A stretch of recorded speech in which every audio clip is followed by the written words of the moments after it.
Loh, kasusnya. pocong perempuan Sukanya suka sama Arum. Iya.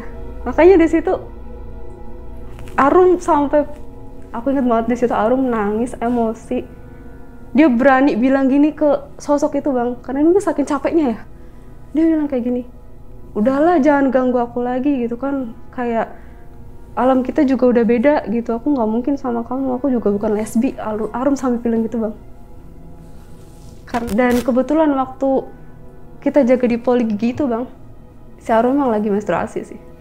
Oh, jadi Arum suka buang darah pembalutnya, pembalut yang ada darahnya di poli gigi sama di kosan. Iya, di rumah sakit. Ini rumah sakit kita mesti ganti lah ya.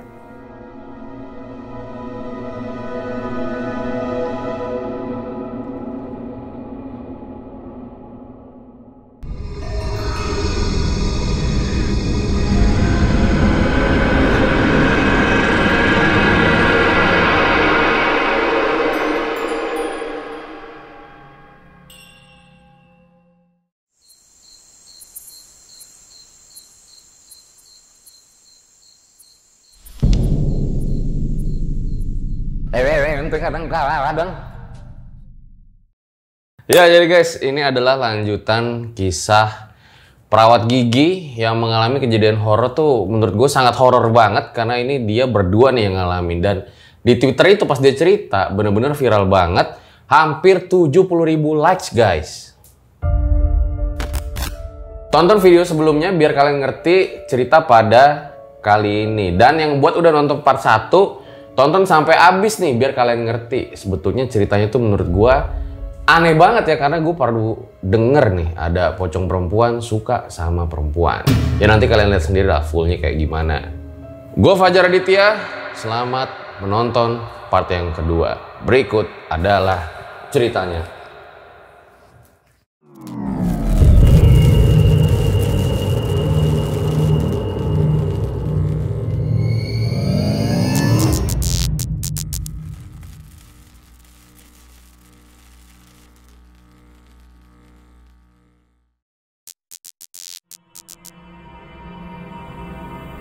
Di part sebelumnya. Dan waktu lagi ngerangka ke aku kan kelihatan ya bang mukanya kayak apa. Tuh mukanya tuh nggak kayak perempuan yang di poli gigi, jadi udah berubah. Mukanya hitam kayak udah busuk. Dan lidahnya panjang menjulur ke bawah, ngeluarin air liur. Deres banget. Ada 3 kalian lah didoain lagi sama dosen gitu, tapi nggak mempan, jadi kita sekitar 3 hari setelah. Tapi udah dicoba setiap ada bau air liur, baca ayat kursi, panas gitu. udah semuanya udah kita coba. Kita sampai nyetel murotal segala macam tiap di YouTube tuh. Iya, setiap kita tidur kita loudspeaker gitu, nggak mempan, nggak ngaruh. Makanya kita juga bingung kita mau usaha apa lagi, sedangkan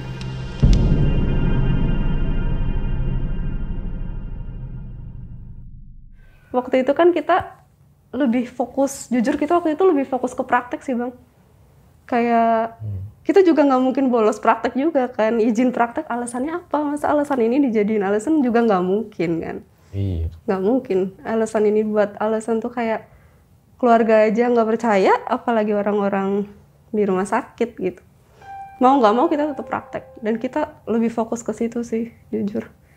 Sekitar 3 hari tuh kita nggak tidur, nggak makan. Setelah kejadian ekstrim itu, suatu hari siang-siang bang, aku ingat banget itu siang-siang, aku sama Arum lagi ngerjain tugas di kasur, posisi kita tengkurap dua-duanya, megang laptop. Terus siang-siang tiba-tiba kita tuh kejatuhan barang. Kejatuhan barang yang posisinya tuh barang itu tuh aslinya ada di ambalan kayu. Kayak rak kayu gitu, lubangnya nempel di dinding. Itu tuh sebenarnya raknya tuh jauh dari kasur. Raknya tuh di belakang pintu. Itu jauh, mungkin ada 3 meteran lah jaraknya. Ada itu di barang-barangnya itu ada jam beker, jam tangan, uang receh, kunci motor gitu kan. Kepala aku kejatuhan jam beker bang. Pokoknya badan kita berdua tuh kejatuhan barang-barang yang ada di rak kayu tuh. Kayak Padahal jauh. Jauh. Kalau misal kita mau positive thinking kan, kayak oh mungkin kena angin nih jatuh apa gimana, kan seenggaknya kalau kena angin pun jatuhnya itu kan ke bawah kan. Tapi nggak ada gempa. Nggak ada, makanya heran juga kita di situ. Nah di sini kata yang Bang Fajar bilang itu kita mutusin buat pindah kos karena kita ngerasa udah nggak aman, udah main fisik. Nah di situ juga aku sama Ru mikir kayaknya nih sosok ini tuh marah karena kita tuh nggak tidur. Oh, makanya dilempar jam. Nah itu karena menurut kita tuh satu-satunya cara buat sosok ini masuk ke kita tuh kalau kita tidur doang Bang. Karena waktu itu berhari-hari kita nggak tidur kan. Dia marah. Gimana? Berapa hari nggak tidur? 3 hari. Dan kita udah berhari-hari juga nggak makan. Kenapa nggak makan juga? Nggak makan, nggak bisa, bau. Anehnya Bang, kita nggak ngerasa lapar. Sama sekali. Puasa lebih? Enggak. Nggak puasa juga, minum sih tetap minum. Kita nggak ngerasa lapar sama sekali, tapi kalau kita kan nggak tidur ya. Kalau nggak tidur itu kita tetap kerasa ngantuk sih. Tapi kalau yang kita nggak makan tuh kita nggak ngerasa lapar. Pindah kos itu sekitar hari ke-13. Aku ingat banget hari ke-13 teror. Seru nih hari ke-13 nih. Kita pindah kos Bang, karena kita mikir nih kalau misal kita pindah kos mungkin terornya berhenti nih, dia nggak akan ngikutin gitu. Ternyata setelah kita pindah kos, tetap di kos baru itu dia tetap ngeludah di dalam kamar, tetap ada suara. Jadi di situ kita sadar sih kayak ternyata masalahnya tuh bukan masalah tempat, tapi ya ada di kita.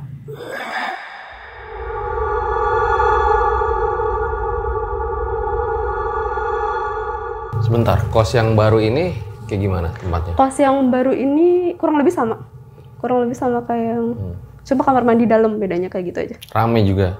Rame. Samping kiri kanan banyak perumahan? Rame. Dan tidurnya berdua juga? Berdua, sekamar berdua. Bedanya cuma kamar mandi dalam udah gitu. Gak nyari yang kosan samping masjid?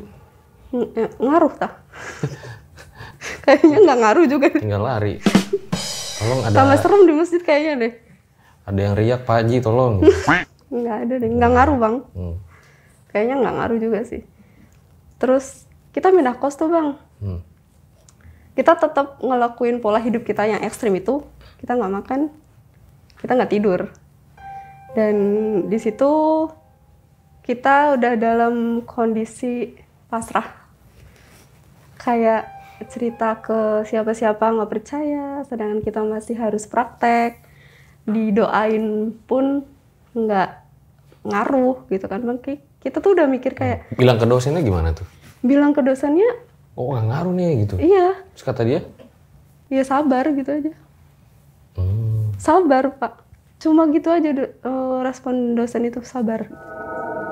Nah setelah 2 hari pindah kos nih Bang, kita sakit. Nah di sini mulai kita tuh sakit.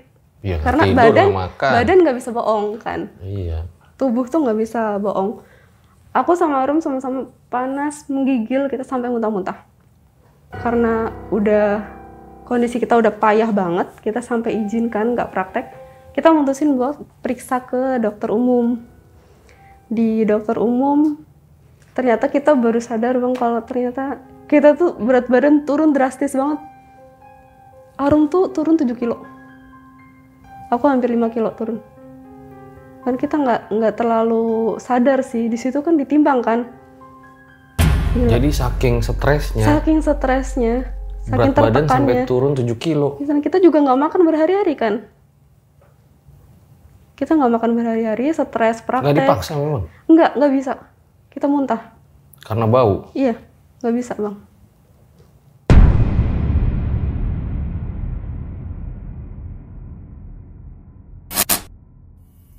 Buat kalian yang punya pengalaman horor nyata, bisa kirim cerita kalian ke email rjl5 atau DM Instagram rjl5. Setelah kita ke dokter umum, kita didiagnosis itu Bang, kurang cairan dan kurang nutrisi kan. Dan disaranin buat rawat inap, karena udah infeksi segala macam, demam kan. Tapi kita mutusin buat nggak mau rawat inap, karena kita pikir repot ya kalau misal pindah ke rumah sakit kan. Kita nolak dengan alasan kita masih ada kewajiban buat praktek gitu. Jadi akhirnya kita pulang lagi ke kos, cuma dikasih obat sama dokternya. Di kos kita nangis karena kita tambah bingung kan, udah diteror kayak gini, udah pindah kos nggak ngaruh, kita mau cerita ke siapa lagi juga nggak akan ada yang percaya. Terus kita udah usaha juga nggak mempan gitu kan, kita waktu itu ngerasa sendiri banget. Dan sampai si Arum ini waktu itu aku ingat banget dia bilang kayak gini, mohon maaf ya aku bilang kayak gini gitu, tapi aku bersyukur banget loh kamu ngalamin ini juga, jadi aku nggak ngalamin ini tuh sendiri, ada temennya gitu. Sampai Arum bilang kayak gitu bang, karena emang kita ngerasa nggak punya siapa-siapa yang buat nolong. Setelah itu kan 2 harian tuh kita maksa makan buat minum obat kan. Setelah 2 hari itu aku mendingan, aku udah nggak panas, udah nggak menggigil. Sedangkan si Arum ini justru tambah parah. Setelah 2 hari itu dia tiba-tiba di suatu malam dia tidur. Padahal kan Arum ini fobia banget sama tidur. Dia orang yang paling takut tidur, lebih takut tidur daripada aku dia tuh. Tapi malam itu dia tidur, makanya aku lihat dia tidur tuh kayak aneh. Ini kok anak bisa tidur tumben banget gitu. Tapi di satu sisi aku bersyukur karena dia akhirnya bisa istirahat gitu loh. Dia dari malam jam 7 itu udah tidur sampai pagi. Aku bangunin nggak bisa, cuma pindah posisi gitu aja. Itu tenang banget tidur dia bang, sampai pagi, sampai subuh. Terus sampai subuh dia dibangunin nggak bisa kayak gitu. Aku telepon orang tuanya Arum. Aku telepon ngabarin kalau Arum sakit. Terus orang tuanya responnya baik untungnya waktu itu. Terus mereka mutusin buat nyusul tapi nanti paling habis duhur gitu dari sana. Dan perjalanan tuh sekitar kurang lebih 3 jam lah dari kota orang tua Arum ke tempat kita praktek itu. Setelah telepon orang tua Arum, itu pagi-pagi bang sekitar jam 7-an, tiba-tiba Arum kebangun. Arum kebangun dan dia tuh bangunnya langsung posisi duduk. Dan itu sesak nafas bang. Pucet, keringet dingin, menggigil, nafasnya cepet banget.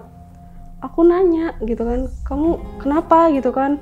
Dia nggak jawab, dia nangis, dia malah nangis.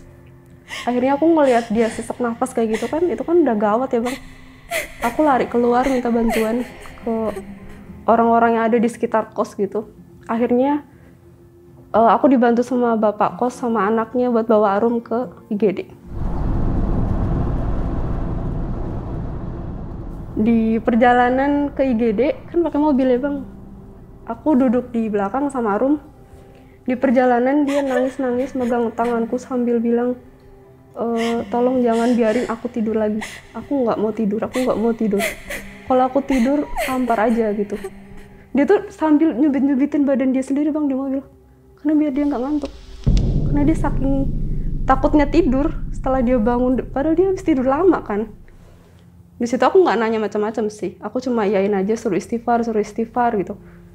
Sampai di IGD, Arum ini didiagnosisnya itu sama. Kekurangan cairan udah akut sampai dia dimasukin selang makan sampai lambung karena emang lambungnya ternyata udah bermasalah di situ. Dan dia juga nggak bisa nelan makanan kan dari mulut. Infus aja sampai 2 jalur, 2 tangan. Saking kurangnya dia cairannya kan. Sampai seperti itu ya? Sampai kayak gitu bang. Tapi dia cerita nggak pas di mobil itu? Enggak, dia nggak cerita. Dia Kenapa waktu itu dibiarin tidur? Belum cerita waktu itu kan. Karena dia waktu di IGD kondisinya kayak orang apa ya bang, kayak raganya tuh di situ tapi armnya tuh nggak ada pas di IGD. Maksudnya gimana? Cuma dia tuh melek, tatapannya kosong. Oh. Ditanya-tanya sama dokter pun dia nggak jawab. Kayak dokter kan harus mastiin kesadaran pasien kan, kayak mbak namanya siapa. Dia nggak jawab, diem aja. Kayak gitu, aku panik dong bang. Aku telepon lagi orang tuanya. Terus akhirnya mereka langsung mutusin buat on the way kan saat itu juga. Dan di situ Arum berjam-jam kayak gitu di IGD, nggak sadar tapi nggak bisa diajak komunikasi. Terus akhirnya setelah itu orang tua Arum datang setelah sekitar 3 jaman di IGD. Orang tua Arum datang, di situ orang tuanya syok bang. Ibunya nangis Karena ngelihat kondisi Arum tuh udah beda. Jadi menurut mereka pas mereka lihat kita berdua tuh kayak udah, sampai bapaknya Arum tuh bilang kayak kita berdua tuh udah nggak ada aura manusianya. Kan udah pucet, jadi kurus gitu kan, sakit gitu. Udah nggak ada aura manusianya kata bapaknya Arum. Waktu lihat kita berdua di IGD itu ibunya shock banget di situ, nangis-nangis, panik. Terus di situ tapi Arum belum bisa komunikasi, masih belum sadar penuh. Nggak lama Arum dipindah ke ruang rawat inap kan bang. Nah setelah dirawat inap tuh sorenya dia mulai sadar, dia mulai bisa diajak komunikasi, mungkin karena efek cairannya udah masuk lagi kan ke badan, jadi ngaruh ke kesadaran juga kan. Di situ Arum udah mulai bisa diajak komunikasi. Waktu maghrib tuh orang tua Arum kan pergi sholat, aku yang nungguin Arum sendiri di kamar. Di situ Arum cerita waktu dia mimpi, waktu dia tidur itu dia mimpi. Dia tuh mimpi selama dia tidur tuh dia mimpi berhari-hari main ditemenin sama perempuan, dan perempuan itu ngaku itu tuh sebagai temennya Arum. Dia sampai nanya ke aku, loh bang, aku tidur berapa hari sih?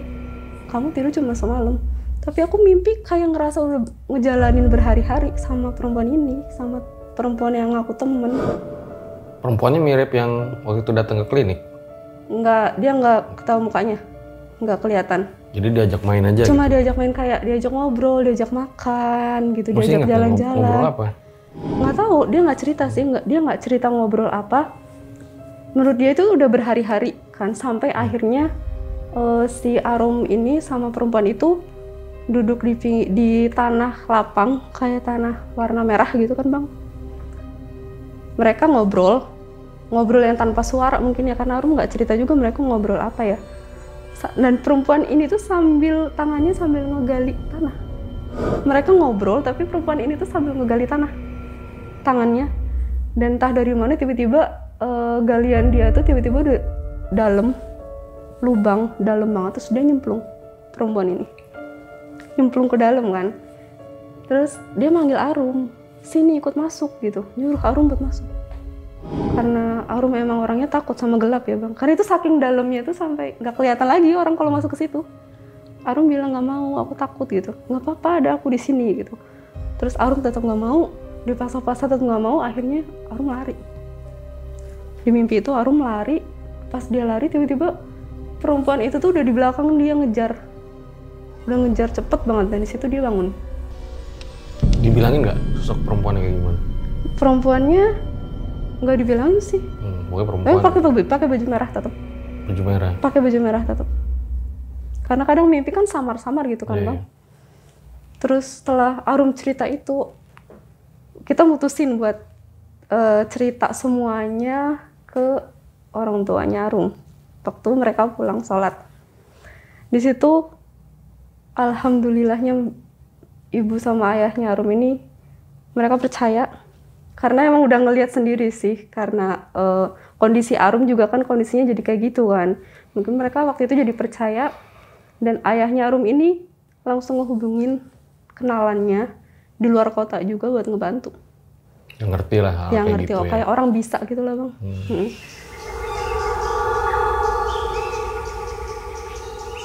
Singkatnya, paginya tuh sekitar jam 9 orangnya tuh datang. 2 orang. Bapak-bapak 2 orang ke rumah sakit. Terus mereka bilang kayak gini, oh kalau ini nggak bisa dilakuin di rumah sakit, nggak bisa dilakuin di sini. Maksudnya mereka bilangnya pembersihan. Pembersihan ini nggak bisa dilakuin di rumah sakit gitu. Akhirnya kita mutusin buat maksa dokter buat ngeluarin Arum gitu kan. Padahal kan aslinya dia harus dirawat berhari-hari kan. Cuma karena ini kondisinya mendesak, jadi Arum minta orang tuanya buat bilang ke dokter. Terus akhirnya orang tua Arum bilang ke dokter dengan alasan Arum mau dirawat di rumah gitu. Akhirnya boleh dilepasin sama dokter. Oke, dirukyah gitu nih, mau dirukyah gitu. Iya, terus kita mutusin buat di kos bang. Karena kos kita juga kan kebetulan di pojok, kamar paling pojok kan. Dan itu siang-siang. Jadi kosan tuh kalau siang-siang sepi. Karena kebanyakan kan orang pada kerja kan. Oh ya, di kosan jadinya? Iya, kita mutusin buat ngelakuin itu di kosan. Berdua nih? berdua. Aku sama Arum, dua orang itu, Pak Abdul sama Pak Rahmat itu kan namanya. Terus sama orang tuanya Arum. Jadi 6 orang. Kita ke kosan, ke kamar. Sampai kos-kosan kita langsung diminta buat bersih-bersih. Aku sama Arum diminta buat mandi. Pokoknya harus bersih dari ujung kepala sampai ujung kaki. Sampai kita diminta buat potong kuku. Itu kan Bang, setelah kita bersih-bersih, kita didudukin di tengah. Posisinya aku sama Arum hadap-hadapan. Duduk kita sila. Hadap-hadapan di tengah kos-kosan itu. Di situ kita mungkin kayak di briefing gitulah, dikasih tahu sama Pak Abdul, dia bilang kayak gini, ini nanti kayak mediasi gitu, kita maksudnya mau manggil dan mau cari tahu maksud dia tuh kayak gini tuh mau apa gitu tujuannya, dan nanti kalau misal dari kalian ada ngerasa pundaknya berat atau kerasa ada yang nempel di punggung tuh jangan dilawan gitu. Jadi kayak ngebiarin buat masuk ke salah satu dari diri kita gitu Bang. Sebenarnya ini ditolak sama ayahnya si Arum karena nggak mau anaknya buat dimasukin kayak gitu kan. Terus tapi akhirnya aku sama Arum karena kita udah hopeless banget kan, udah nggak apa-apa lah, yang penting selesai gitu. Aku sama Arum coba aja dulu. Iya dicoba, yang penting kita nyoba gitu karena kita udah capek banget. Akhirnya kita yain. Di situ sebelum dimulai aku sama Arum pelukan dulu, kita nangis di situ, saling nguatin kayak kita bisa kok, kayak kita bisa survive kok, abis ini kita bisa hidup lagi kayak biasa, hidup normal kayak gitu. Aku nyemangatin Arum kayak gitu. Setelah itu pembersihan tuh dimulai Bang. Jadi kita tetap duduk hadap-hadapan sila. Pundak aku dipegang sama Pak Abdul dari belakang dan pundaknya si Arum dipegang sama Pak Rahmat dari belakang. Jadi dipegang kayak gini pundak kita dari belakang. Di situ kita diminta buat fokus mikirin semua kejadian-kejadian teror itu. Dan setelah beberapa menit lah Pak Abdul ini bilang di belakang, tiba-tiba bilang, "Mbak, ini bentuknya pocongan ya?" Kayak gitu. Langsung lah aku sama Arum nyangkal. Bukan Pak, ini perempuan pakai baju merah, kita yakin banget gitu kan. Pak Rahmat nimbalin lagi kayak gini, ini tuh bukan pocongan, ini tuh perempuan tapi bukan kayak wujud yang kalian lihat, sebenarnya dia itu pocongan gitu, bentuknya pocongan. Dia ganti wujud supaya kalian seneng, karena emang tujuannya buat narik kalian gitu, maksudnya narik perhatian kita. Jadi aslinya bentuknya pocongan, cuma emang ganti wujud aja gitu Bang. Jadi aslinya pocong. Menurut mereka berdua. Menurut mereka berdua itu aslinya pocong, cuma ganti wujud gitu kan. Terus kita di situ diem aja kan, kita nggak bisa ngapa-ngapain juga. Habis itu si Pak Abdul ini kan megang pundakku ya, dia tuh megangnya tuh tiba-tiba jadi kenceng banget Bang. Kayak bener pun aku tuh dipegang kenceng banget. Aku masih diem di situ karena aku positive thinking aja, mungkin ini bagian dari pembersihan itu kan. Tapi tiba-tiba setelah dia pegang pundak aku kenceng banget, dia narik aku ke belakang, dia meluk aku, si Pak Abdul ini. Kaget dong semuanya. Pak Rahmat langsung berdiri bantuin aku buat ngelepasin Pak Abdul ini. Tuh ngelepasinnya lama Bang karena kenceng banget. Jadi tangan kanan Pak Abdul tuh di bawah dagu di sini dan tangan kirinya di perut aku. Jadi aku digeser ke belakang, ditarik ke belakang, dipeluk sampai ke pojok. Bapaknya Arum juga ikut ngebantuin ngelepasin kan. Itu cukup lama sih. Di situ aku cuma bisa nangis kan karena takut banget ternyata si Pak Abdul ini kemasukan sosok itu. Setelah lepas, dia dipegangin sama 2 orang, sama bapaknya Arum sama Pak Rahmat.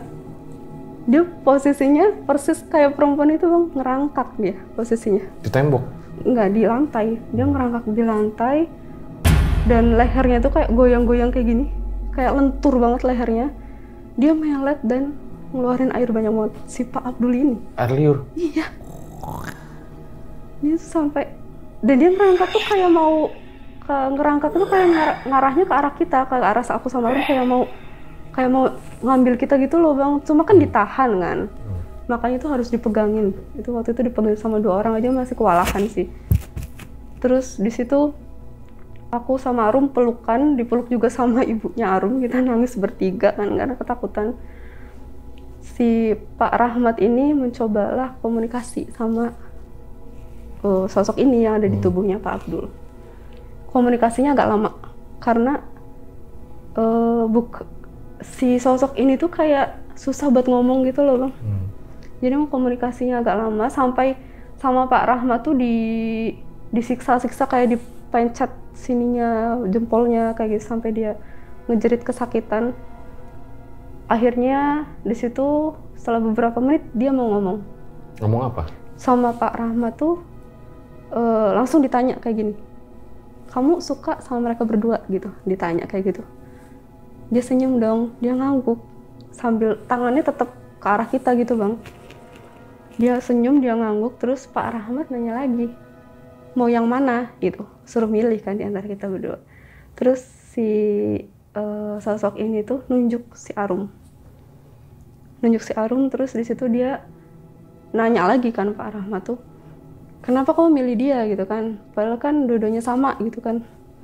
Terus Demit ini tuh ngomong pakai bahasa Jawa halus gitu lah bang, intinya dia bilang karena anak ini tuh ngasih darah yang aku mau dan badan yang aku mau, bilang kayak gitu. Aku sama Arum bingung dong, kita semua bingung kan, maksudnya apa gitu.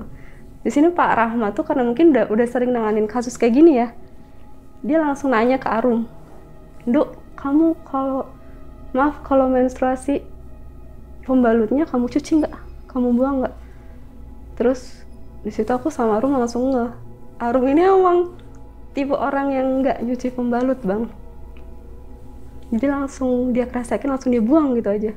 Terus Arum jawab, aku nggak pernah nyuci bang, nggak pernah nyuci pak gitu. Terus si Pak Rahmat ini langsung jelasin kalau sosok ini tuh lebih condong suka ke Arum dan lebih condong ngeganggu Arum. Kan dari awal dia kan lebih condong ke Arum kan bang. Karena dia punya kebiasaan nggak nyuci pembalut dan dia kalau tidur bajunya minim. Jadi sosok ini tuh suka. Walaupun sosok ini tuh aslinya perempuan bang. Loh, katanya pocong. Oh, pocongnya perempuan? Pocong perempuan bang. Nah, pocong kan nggak mesti laki-laki kan. Ya, Arum juga sempet nanya juga ke Pak Rahmat waktu itu. Pocong mumun ya? Iya. Arum juga sempet nanya, Pak, bukannya pocong itu cowok ya? Ya enggak, pocong ya bisa cewek juga gitu. Itu perempuan suka perempuan gitu loh bang. Loh, kasusnya.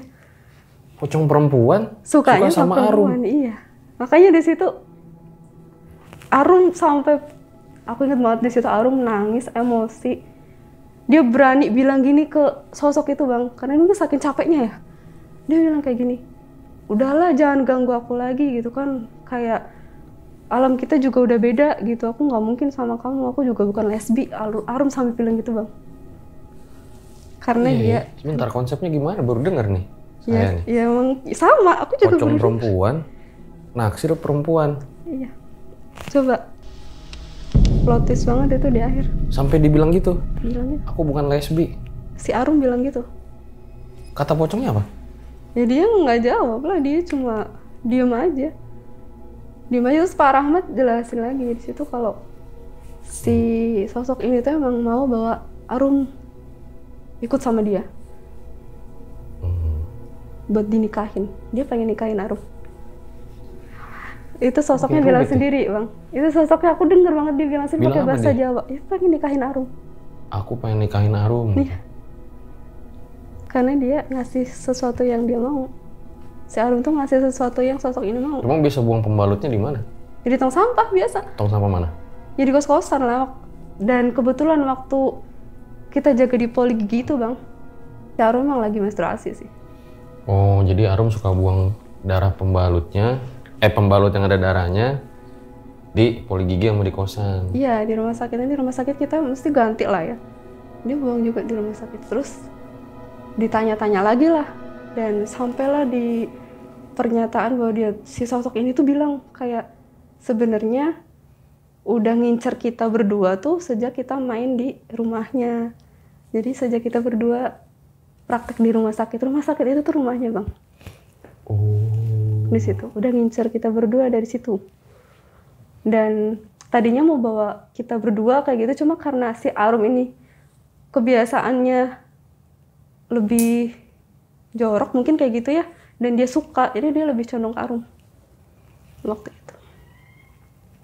Di situ si Bapak Pak Rahmat ini bilang ke sosok ini biar nego lah, kayak misal mau ngelepasin kita berdua apa enggak gitu. Terus si sosok ini bilang dia nggak mau karena dia udah suka gitu kan. Dia nggak mau ngelepasin kita berdua sampai akhirnya setelah berjam-jam tuh bang, lama banget itu proses, lama banget. Berapa jam? Hampir 2 jam. Pak Abdul itu kerasukan hampir 2 jam. Ngeluarin air liur terus? Iya, netes. Aneh kan? Cairan dari mana bau coba? Nggak tuh? Enggak. Nggak bau. Itu hampir 2 jam tuh. Sampai akhirnya banjir. Emang. Sampai akhirnya si sosok ini tuh mau ngelepasin kita dengan syarat pertama dia mau ngelus kepala Arum. Dia mau ngelus bang, serius. Mau skin to skin gitu kan kayaknya tuh. Dia mau ngelus kepala Arum, terus sama orang tua Arum nggak dibolehin dong. Tapi Arumnya mau.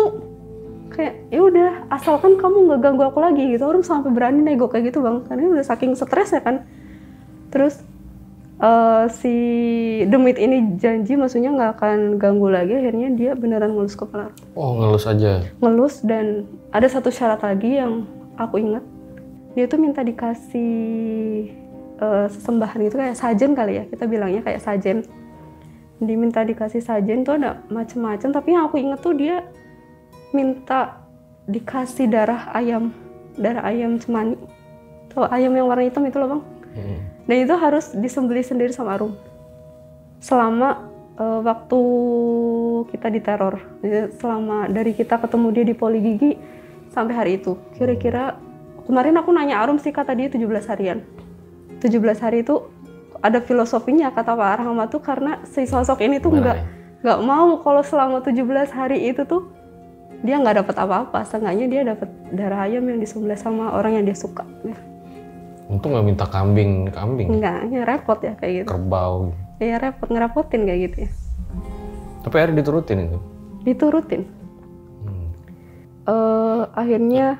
Taruh setelah minta itu berarti hilang dari kesurupan apa gimana? Proses lagi, dia nggak mau keluar. Keluar akhirnya? Iya, dia nggak mau keluar, agak lama tuh bang. Ada hampir sejam lagi tuh. Sejam lagi? Iya, buat ngeluarin ini. Masuknya susah. Udah nggak.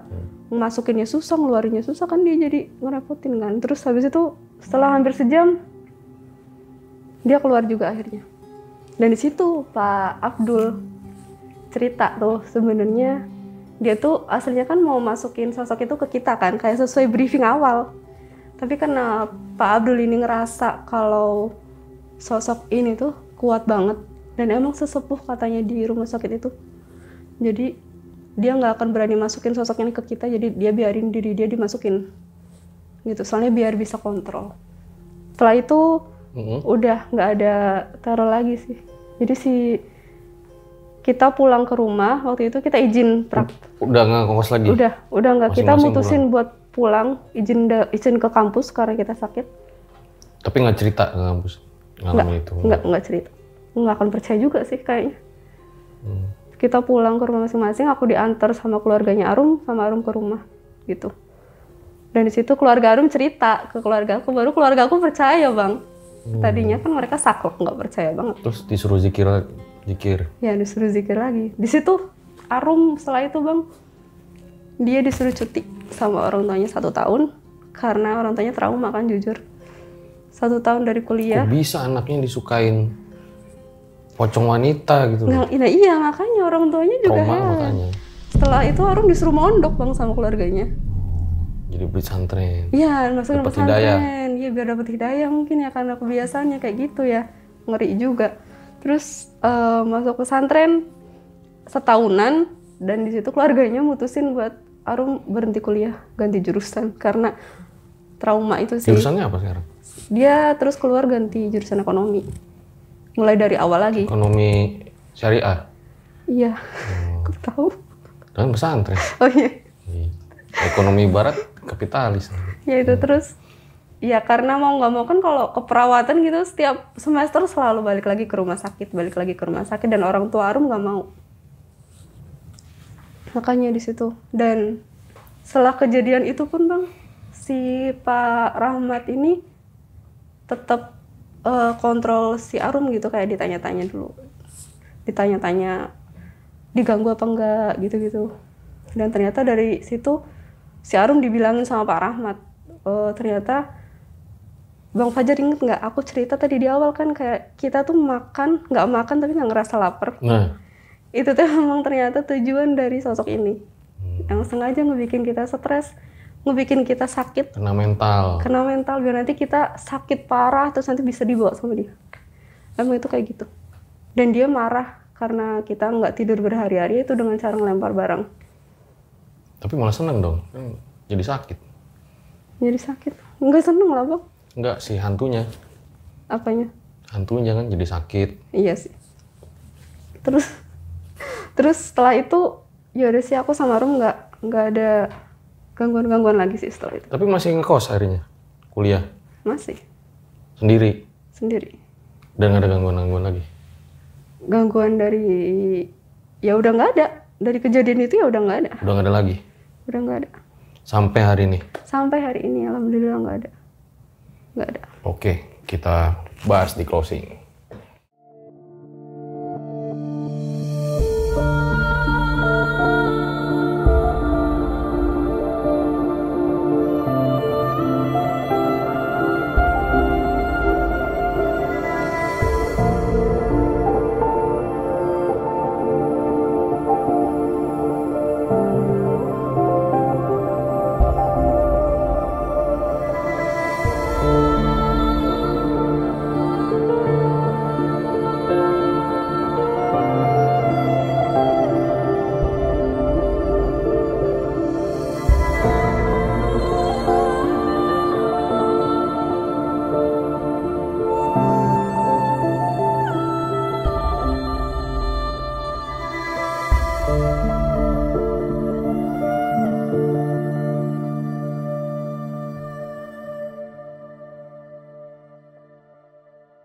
Itu dia guys, sebuah kisah luar biasa dari seorang perawat ya, dimana gue shock juga. Ternyata temennya itu disukain sama pocong perempuan gitu loh. Waduh, langsung aja lah kita tanya-tanya. Nah, pada saat itu berarti kan trauma ya? Sampai hari ini trauma gak sih kalau boleh tahu? Sampai hari ini masih. Kemarin waktu aku izin buat share cerita ini pun sebenarnya si Arum ini agak ragu Bang. Kayak masih trauma juga, jadi ragu-ragu akhirnya karena mungkin diyakini lagi sama aku kan, akhirnya ngebolehin buat cerita. Setrauma itu sih, bagi aku pun ini tuh kejadian paling traumatis dalam hidup. Masih jadi kejadian paling kejadian traumatis. Yang ini? Iya, karena aku ngelihat sendiri kayak temanku tuh hampir out gitu loh, kayak bahkan hampir meninggal. Iya, hampir meninggal. Udah kelihatan banget di IGD tuh udah kelihatan nggak bernyawa banget si Arum itu. Jadi somehow kayak ngerasa bersalah juga sih waktu itu karena nggak bisa ngejagain Arum kayak gitu, nggak ngambil tindakan yang satset gitu. Jadi kita tuh sampai diomong sama Pak Rahmat sama Pak Abdul, kita berdua diomong terlalu menyepelekan hal ini karena emang hal ini tuh biasanya kalau emang parah bisa ngambil nyawa, dan ini kasusnya udah parah menurut mereka dan kita terlalu menyepelekan sih intinya kayak gitu. Untungnya masih bisa ketolong. Sedih banget dong ya? Sedih. Kalau pada saat itu ya? Sedih ngeliat temen kayak gitu, sedih lah, ngerasa bersalah jujur sampai sekarang. Dan untungnya alhamdulillah sudah melewati masa-masa itu udah, ya? Udah. Itu gimana ya perasaan Arum pada saat itu ya, cerita nggak? Kok gue bisa-bisanya disukain pocong cewek gitu? Kalau Arum waktu kejadian ya sama sih Bang, kayak takut sih. Tapi setelah mungkin kejadian... menyesal ya karena Diduga Iya, membuang dia nyesel. pembalut sembarangan. Dia nyesel juga sih tentang kebiasaan dia yang kayak gitu. Dan pas kejadian kan dia takut ya. Tapi setelah kejadian kemarin kita flashback lagi, kita tuh kayak ngetawain diri kita sendiri loh bang. Kayak ya Allah kita dulu bodoh banget anjir gitu kan. Udah dari awal kayak gitu nggak ngeh gitu loh. Kita terlalu positive thinking sih dari awal. Tapi itu memang RJ5. Jadi narasumber curhat horor yang dia nggak pernah duga-duga, tapi setelah kejadian horornya udah selesai ya ketawa-ketawa aja. Kok dulu gini anjir, kocak deh. Iya, kita ketawa jadi sih kalau udah inget malah nggak kejadian. horor lagi gitu. Enggak. Kuntilanaknya dulu begini gitu. Iya kan? Mungkin ya, pertanyaan terakhir. Sebelumnya pernah ngalamin hal horor juga apa enggak? Berdua sama Arum? Enggak kalau Jadi ini baru pertama kali? Pertama kali nih kejadian berdua sama Arum. Oke deh kalau gitu ya. Makasih ya Kak Pika ya udah mau diundang ke RJ5. Semoga ini jadi pelajaran buat yang lain. Nah karena gue sekarang inspektur horor tragedi, maka gue pengen bacain kesimpulan dari gue.